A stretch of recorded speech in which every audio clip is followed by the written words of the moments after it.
11월 20일 성경통독 우리말 성경 사도행전 23장부터 25장. 바울은 공회를 똑바로 쳐다보며 말했습니다. 내 형제들이여, 나는 오늘까지 모든 선한 양심으로 하나님을 위해 살아왔습니다. 이 말에 대제사장 아나니아는 바울 곁에 서 있던 사람들에게 그 입을 치라고 명령했습니다. 그러자 바울이 그에게 말했습니다. 하나님께서 당신을 치실 것이요, 당신은 회칠한 무덤과 같소. 당신은 거기 앉아 율법에 따라 나를 심판하면서 도리어 당신 자신을 율법을 어기고 나를 치라고 명령하고 있지 않소. 바울 곁에 서 있던 사람들이 말했습니다. 어디 감히 하나님의 대제사장을 모욕하느냐. 바울이 대답했습니다. 형제들이여, 나는 그가 대제사장인 줄 몰랐습니다. 기록되기를 내 백성의 지도자를 모욕하지 말라고 했으니 말입니다. 그때 바울은 모인 사람들 가운데 일부가 사두개파이고 다른 일부는 바리새파임을 알고 공회에서 크게 외쳤습니다. 내 형제들이여, 나는 바리새파 사람이며 바리새파 사람의 아들입니다. 나는 지금 죽은 사람들이 부활할 것이라는 소망 때문에 재판을 받고 있습니다. 그가 이렇게 말하자 바리새파 사람들과 사두개파 사람들 사이에서 논쟁이 일어나 회중은 반으로 나뉘었습니다. 사두개파 사람들은 부활이 없으며 천사나 영도 없다고 주장하는 반면 바리새파 사람들은 그 모든 것을 인정했기 때문입니다. 그래서 큰 소동이 일어났습니다. 바리새파 율법학자 몇몇이 일어나 격렬하게 논쟁하며 말했습니다. 우리가 보니 이 사람은 잘못이 없소. 혹시 영이나 천사가 그에게 말한 것이라면 어쩌겠소.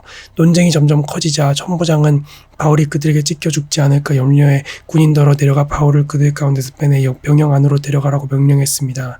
그날 밤 주께서 바울 곁에 서서 말씀하셨습니다. 담대하여라. 내가 예루살렘에서 나에 대해 증언한 것 같이 로마에서도 나에 대해 증언해야 할 것이다. 이튿날 아침 유대 사람들이 음모를 꾸미고 바울을 죽일 때까지는 먹지도 마시지도 않겠다고 맹세했습니다. 이러한 음모에 40명이 넘는 남자들이 가담했습니다. 그들은 대제사장들과 장로들에게 가서 말했습니다. 우리가 바울을 죽이기 전에는 아무것도 먹지 않겠다고 굳게 맹세했습니다. 그러니 여러분과 공회는 그 사건에 대해 우리가 더 정확히 알아보고 싶다는 핑계를 대고 그 사람을 여러분 앞에 데려올 수 있도록 천부장께 탄원해 주십시오. 그가 이곳에 도착하기 전에 죽일 수 있도록 준비해 두었습니다. 그런데 바울의 조카가 임무에 대해 듣고 병영으로 들어가서 바울에게 말해 주었습니다. 그러자 바울은 백부장 한 사람을 불러 말했습니다. 이 청년을 천부장께 데려다 주시오. 천부장께 전할 말이 있답니다. 그래서 그는 청년을 천부장께 데려다 주었습니다. 백부장이 말했습니다. 죄수 바울이 저를 불러 이 청년을 천부장님께 데려다 주라고 부탁했습니다. 이 사람이 천부장님께 전할 말이 있답니다. 천부장은 청년의 손을 잡고 한쪽으로 데려가서 물었습니다. 내가 전하려는 말이 무엇이냐? 그 청년이 말했습니다. 유대 사람들이 바울에 대해 더 정확하게 알아보고 싶다는 핑계로 내일 공회에 그를 데리고 나오도록 천부장님께 부탁하자고 협의했습니다. 그들의 말을 들어주시면 안 됩니다. 40명이 넘는 사람들이 숨어서 바울을 기다리고 있습니다. 그들은 바울을 죽이기 전까지는 먹지도 마시지도 않겠다고 맹세한 사람들입니다. 천부장은 청년을 보내면서 내가 이렇게 보고했다고 아무에게도 말하지 마라 하고 당부했습니다. 그러고 나서 천부장은 백부장 2명을 불러 명령했습니다. 보병 200명, 마병 70명, 창을 쓰는 병사 200명을 파견대로 무장시켜 오늘 밤 9시에 가이사라로 떠날 준비를 하라. 또 바울을 벨릭스 총독에게 안전하게 호송할 수 있도록 그를 태울 짐승도 마련하라. 그러고 나서 천부장은 이렇게 편지를 썼습니다. 클라우디오 유르시아가 벨릭스 총독 각하께 문안드립니다. 이 사람은 유대 사람들에게 붙잡혀 거의 죽을 뻔했습니다. 그러나 그가 로마 시민임을 알고 제가 군대를 동원해 그를 구해냈습니다. 그들이 왜 이 사람을 고소하는지 알고 싶어서 유대 사람의 공회에 들어가 보았습니다. 그런데 알고 보니 그 고소는 그들의 율법에 관한 문제였지 사형이나 징역에 해당되는 죄목은 없었습니다. 이 사람을 반대하는 음모가 진행되고 있다는 보고를 듣고 바로 가깝게 이 사람을 보냅니다. 고소인들에게는 그에 대한 사건을 가깝게 상정하라고 명령해 두었습니다. 그리하여 군인들은 그 명령을 수행해 밤중에 바울을 데리고 안디바드리까지 갔습니다. 이튿날 그들은 마병에게 바울을 호송하게 하고 자기들은 병영으로 돌아갔습니다. 마병들은 가이사라에 도착하자 총독에게 편지를 전하고 바울을 넘겨주었습니다. 총독은 편지를 읽어본 뒤 그에게 어느 지방 출신이냐고 물었습니다. 길리기아 출신임을 알게 된 총독은 바울에게 말했습니다. 너를 고소하는 사람들이 이곳에 도착하는 대로 내 변명을 듣도록 하겠다. 그러고 나서 그는 바울을 헤롯의 관저에 가둬 지키라고 명령했습니다. 5일이 지나자 대제사장 아나니아가 몇몇 장로들과 더둘로라는 변호사를 데리고 가이사라에 내려왔습니다. 그들은 총독 앞에서 바울을 고소했습니다. 바울이 불려나오자 더둘로가 그 사건을 벨릭스 앞에 고소해 말했습니다. 우리는 각하의 다스림 아래서 오랫동안 태평성대를 누리고 있습니다. 각하의 선견지명은 이 나라의 개혁을 가져다 주었습니다. 벨릭스 각하, 저희는 언제 어디서나 이것에 대해 깊은 감사를 드리고 있습니다. 이제 더 이상 각하께 폐가 되지 않도록 간단히 말씀드리겠으니 각하께서는 간용을 베푸셔서 저희 말을 들어주시기 바랍니다. 저희가 알아보니 이 사람은 전염병 같은 사람으로 온 세상에 퍼져있는 유대 사람들 가운데 폭동을 일으키는 사람 사람입니다. 그는 나사렛 이단의 우둘머리이며 심지어 성전까지 더럽히려고 했습니다. 그래서 저희가 붙잡은 것입니다. 각하께서 직접 조사해보시면 저희가 고소하는 이 모든 내용이 사실임을 아시게 될 것입니다. 다른 유대 사람들도 이것이 사실임을 주장하며 이 고소를 지지했습니다. 총독이 바울에게 말하라고 손짓하자 바울이 대답했습니다. 저는 각하께서 몇 년 동안 이 나라의 재판관이셨던 것을 알고 이제 기쁜 마음으로 제 자신을 변호하고자 합니다. 제가 예배를 드리러 예루살렘에 올라간 지 12일밖에 되지 않은 것을 각하께서 조사해 보시면 쉽게 아실 수 있습니다. 저를 고소한 사람들은 제가 성전에서 누구와 언쟁을 한다거나 회당이든 그 밖의 도시 안 어떤 곳에서도 군중을 선동하는 것을 본 일이 없습니다. 그러니 그들은 자기들이 지금 고소한 내용을 각하께 충분히 증명할 수 없는 것입니다. 그러나 제가 각하께 이것은 시인합니다. 저는 이 사람들이 이단이라고 말하는 그 도를 따라 우리 조상이 하나님을 섬기며 율법과 예언서에 기록된 모든 것을 믿습니다. 또 이 사람들과 마찬가지로 하나님께 같은 소망을 두고 있으니 그것은 의인과 악인의 부활이 있을 것이라는 것입니다. 그렇기 때문에 저는 하나님과 사람 앞에서 항상 거리낄 것 없는 양심을 지니려고 애쓰고 있습니다. 저는 제 민족에게 구제금을 전달하고 예물도 드리려고 여러 해 만에 예루살렘에 왔습니다. 이들은 제가 성전에서 정결 의식을 행하고 예물 드리는 것을 보았습니다. 그때 제 주위에는 군중도 없었고 저는 어떤 소란에도 개입되지 않았습니다.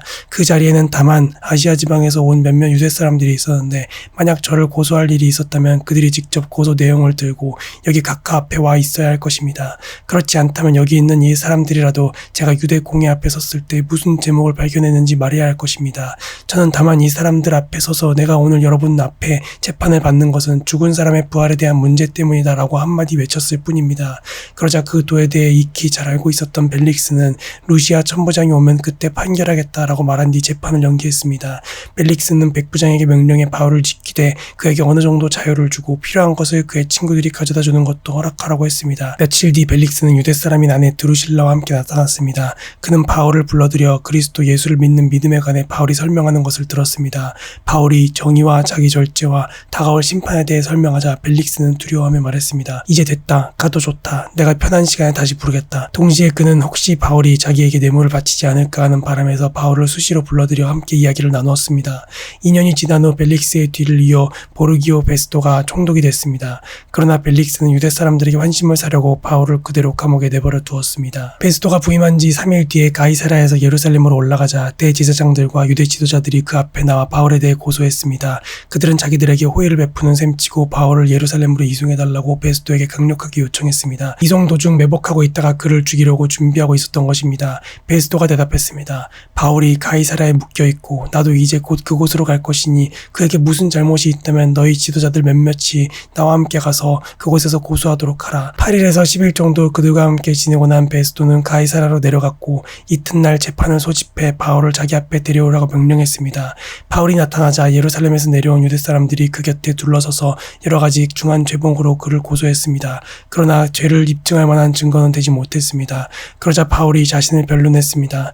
나는 유대 사람의 율법이나 성전이나 가이사에게 죄 지은 것이 전혀 없습니다. 베스토는 유대 사람들의 환심을 사고자 바울에게 말했습니다. 내가 예루살렘으로 올라가 이 고소들에 대해 내 앞에서 재판을 받겠느냐?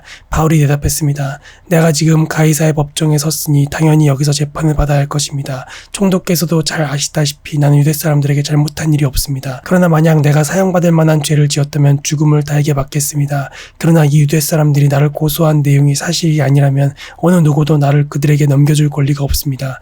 나는 가이사에게 상소합니다. 베스토는 배심원들과 상의하고 난 뒤 말했습니다. 내가 가이사에게 상소했으니 가이사에게로 가야 할 것이다. 며칠 뒤 아그리빠 왕과 버니게가 베스토에게 문안하러 가이사라에 도착했습니다. 그들이 그곳에서 여러 날을 지내고 있었기 때문에 베스토는 바울의 사건에 대해 왕과 의논하게 됐습니다. 베스토가 말했습니다. 이곳에 벨릭스가 죄수로 가둬놓은 사람이 있는데 내가 예루살렘에 갔을 때 대제사장들과 유대 장로들이 그를 고소하고 유죄 판결을 내려달라고 청원했습니다. 고소인들과 맞닥뜨려 그 고소한 내용에 대해 스스로 변호할 기회를 갖기 전까지는 어느 누구든 넘겨주는 것이 로마 관례가 아니라고 설명해 주었습니다. 그래서 그들이 나와 함께 여기 오게 됐고 나는 그 사건을 연기하지 않고 바로 그 다음날 법정을 열어 그 사람을 데려오게 했습니다. 그러자 고소인들이 일어나서 말했는데 그들이 고소한 것은 내가 짐작했던 죄가 아니었습니다. 그들의 논쟁거리는 그저 그들의 종교와 예수라고 하는 죽은 사람에 대한 것이었습니다. 바울은 예수가 다시 살았다고 주장하고 있었습니다. 나는 이 사건을 어떻게 해결할까 망설이다가 그에게 예루살렘으로 가서 이 고소에 대해 재판받을 마음이 있냐고 물어보았습니다. 그랬더니 바울은 로마 황제의 판결을 받겠다고 상소해서 내가 그를 황제께 보낼 때까지 붙들어 두라고 명령했습니다. 그러자 아그리빠가 베스토에게 말했습니다. 내가 직접 그 사람의 말을 들어보고 싶습니다. 그러자 베스토는 내일 한번 들어보십시오라고 대답했습니다. 이튿날 아그리빠와 버니게가 위험 있게 차려입고 와서 높은 관료들과 그 도시의 지도자들과 함께 재판정으로 들어갔습니다. 베스토의 명령에 바울이 들어왔습니다. 베스토가 말했습니다. 아그리빠 왕이여, 그리고 우리와 함께 여기 참석한 모든 분들이여, 이 사람을 보십시오. 예루살렘에서 또 여기 가이사랴에서 모든 유대 사람들이 그를 살려둬서는 안 된다고 외치며 내게 탄원했습니다. 내가 살펴보니 그가 사형받을 만한 일을 한 적이 없습니다. 그런데 그가 로마 황제께 상소하겠다고 해서 내가 그를 로마에 보내기로 결정했습니다. 그러나 그에 대해 황제께 확실하게 써보낼 말이 없기 때문에 여러분 모두 앞에, 특별히 아그리빠 왕 앞에 이 사람을 데려온 것이니 이번 조사의 결과로 뭔가 상소할 것이 생기지 않을까 합니다. 고소 내용도 구체적으로 명기하지 않고 죄수를 보내는 것은 상식 밖의 일이기 때문입니다. 아멘.